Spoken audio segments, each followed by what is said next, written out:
I think it's fair to say that among many frustrating things, probably the most frustrating thing to Utahns that happens here in Washington, D.C. is the budgeting process. Yesterday, I was asked by a member that will be a new member of Congress, like, what do I do? Like, how do I navigate this? And so it prompted me to take a few minutes. This will be one of those videos that's longer than any of you like, to go a little bit into the weeds about the budgeting process, what's happening, what you can expect, and how we can eventually get out of the mess that we're in. So let me go back to 1996. It was the last time that the U.S. Congress, House and Senate, and the presidency actually went through what we call regular order to pass the budget. What that is, in simplicity, is there are 12, there used to be 13, there are 12 categories where we budget. And just to give you an example, the military is one of those categories, and they break down into 12 different categories. The way it's supposed to work is that these go through the House of Representatives one at a time through the Committee of Jurisdiction, and they put together that 1/12 of the budget. They're not all equal, but they put those together. That then comes to the House floor for a vote. There can be amendments and changing back and forth, and then we pass it out of the House. That goes to the Senate. They do the same process. And eventually, under regular order, those 12 bills are passed on to the president and signed into law. The last time we did that process was 1996 for the budget year 1997, a very long time ago. So what's happening and where is the breakdown?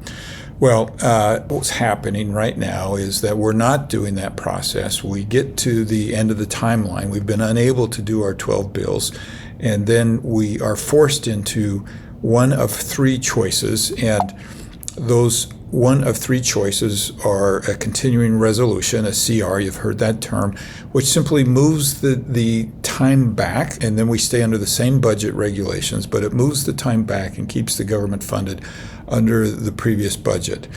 And that's happened a lot since I've been here. I came here 7 years ago, and I've seen us move that back a number of times. Sometimes I think it's legitimate that if we've worked hard and we just need a little bit more time to finish our work, I think that's legitimate. Most often it's not. Most often we haven't done our work, and so we're just kicking that back a few months or a few weeks, and then we kick it back again. Now, that also can end with not a continuing resolution, but a government shutdown. And so if we don't do a continuing resolution and we haven't done our job, the government's not funded and we move into a government shutdown. I've also been part of a number of those. They're equally frustrating, and they never end well. Some people say, yeah, go ahead and shut the government down, but I would just point out and remind everybody that every single time that we have shut down the government, it's cost us more money, and substantially more money, than if we hadn't shut the government down. And I'll try to give some examples of that. But the third thing that can happen, so you've got a continuing resolution that simply moves the deadline back, you can shut down the government, or what we call an omnibus. And an omnibus is one vote that simply says, okay, here are the spending amounts. We kind of ignore the 12 different categories. Here's the top line number, and we're going to take a vote on that and fund the government for another year based on these new levels without it going through all the process, without it going through all the scrutiny.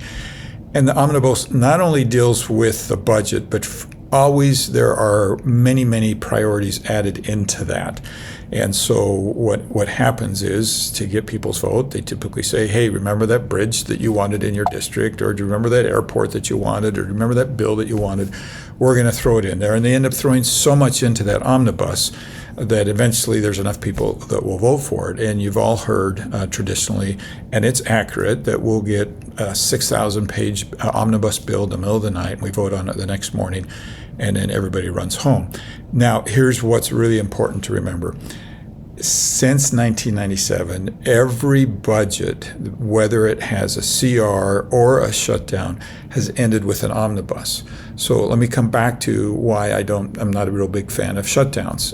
First of all, it causes all sorts of problems. Imagine all the agencies, good or bad, and let's just say, hey, some are good and some are bad and some are better and some are worse, are denied funding and they shut down. And so You probably all remember when President Obama was president, he famously shut down the memorials on here in Washington D.C. and we had VA groups flying out here and they were denied access to the monuments. And he did it a little bit of a show, but in theory we're shutting down national parks, we're shutting down all of these things, and the military keeps its essence going, but it also freezes many things in the military. So, for instance, if they had training planned, they cannot spend that money, and they're obligated under contract to spend it. So when we open back up, all that money's spent, and this is why shutdowns typically cost us a whole lot more money.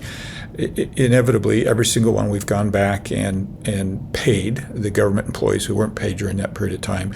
We've had all those contracts where the money was wasted, and they are very expensive. They feel good to the American people because it's like, yeah, stick it to them, shut the government down. But they have not worked out well, and quite frankly, particularly for Republicans, have not worked out well because we're typically the ones who say shut it down, and then we're the ones who get the blame for it later on. And a lot of my colleagues hate shutdowns because when they happen and they go back to the district, there's a lot of grief that comes with them. Usually what happens in a shutdown is they go just long enough that enough constituents start screaming that people come back and say, okay, we give up. And then guess what? It ends in an omnibus. And so CR, government shutdown, they all end with an omnibus.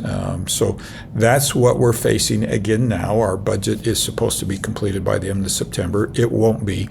The House legitimately tried. We worked really hard to get our 12 appropriations done. We were unable to come to a consensus here, and we only got a couple of those 12 passed over to the Senate. The Senate didn't even touch them and didn't even look at them.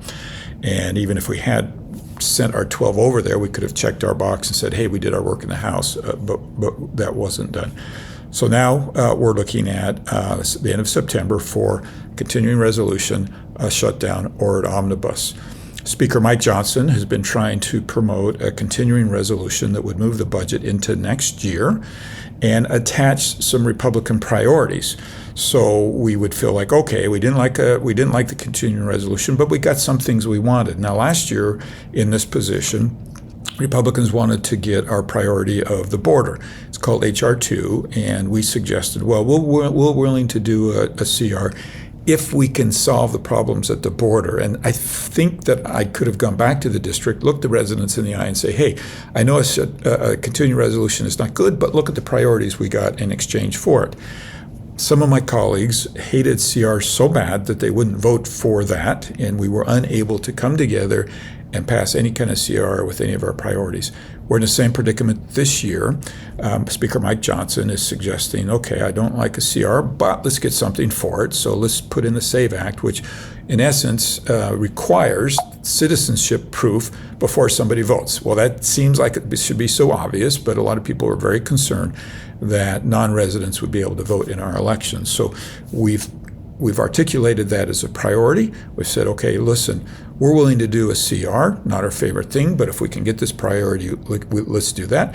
But guess what? Some of my Republican colleagues are not willing to do that. They don't want a continuing resolution, so they're not willing to do that. Because our margin is so small, it only takes a few Republicans to say, I don't want to do that.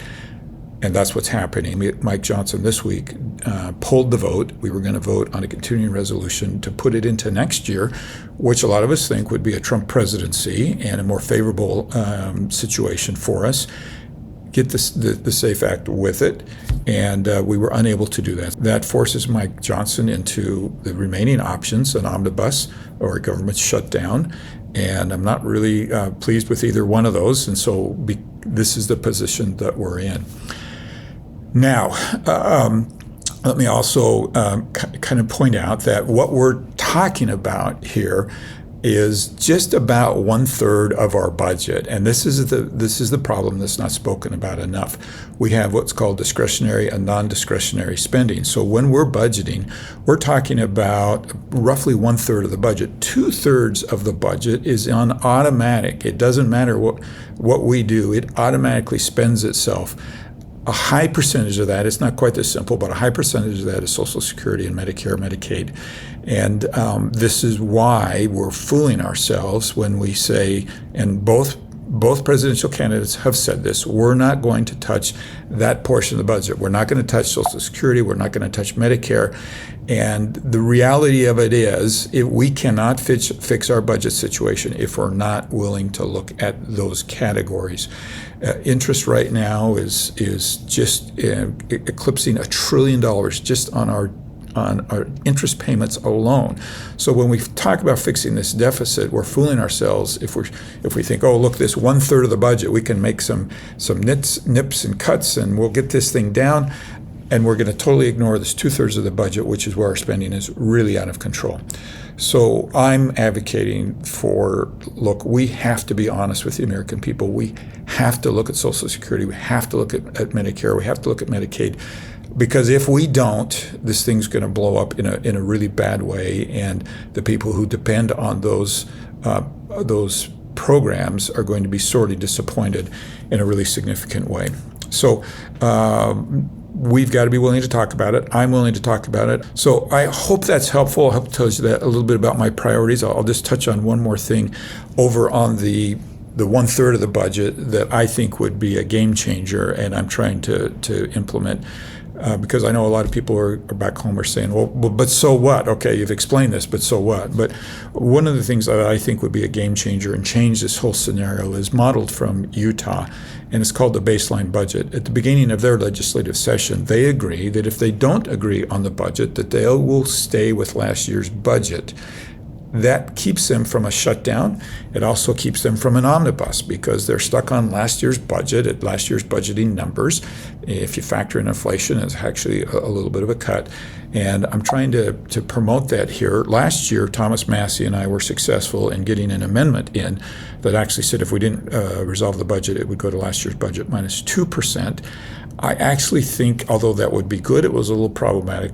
But because people were so afraid of the minus 2%, that forced them into doing the omnibus. And I think if we had just simply said, if we don't do our budget, we'll go back to last year's budget, flatline, we actually would have been more successful in what we're doing.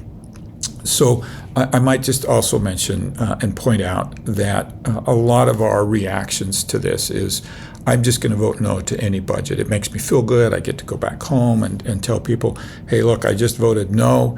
And while I will do that and continue to do that, I also feel like that's a little bit of a cop-out, that we need to do more and we need to do better. As an example, the Tea Party movement, a big part of why they came to Washington, D.C. was to reduce the budget. So they're all really good at voting no on these upcoming budgets, but I would point out that when the Tea Party started, our deficit was $11 trillion, and today it's 3 times that. It's $34+ trillion. And so this concept of simply voting no is good, but not enough. We have to do more. We have to be more aggressive on this budget, and we actually have to find solutions beyond just saying, hey, no, I can't vote for this budget. Well, I hope that's been helpful. I hope to give you a little insight into what I'm facing. For more budget discussions, I'll try to keep you updated, and let's see if we can't figure out how to do what all of you do at home and what we do in the state, which is balance our budget.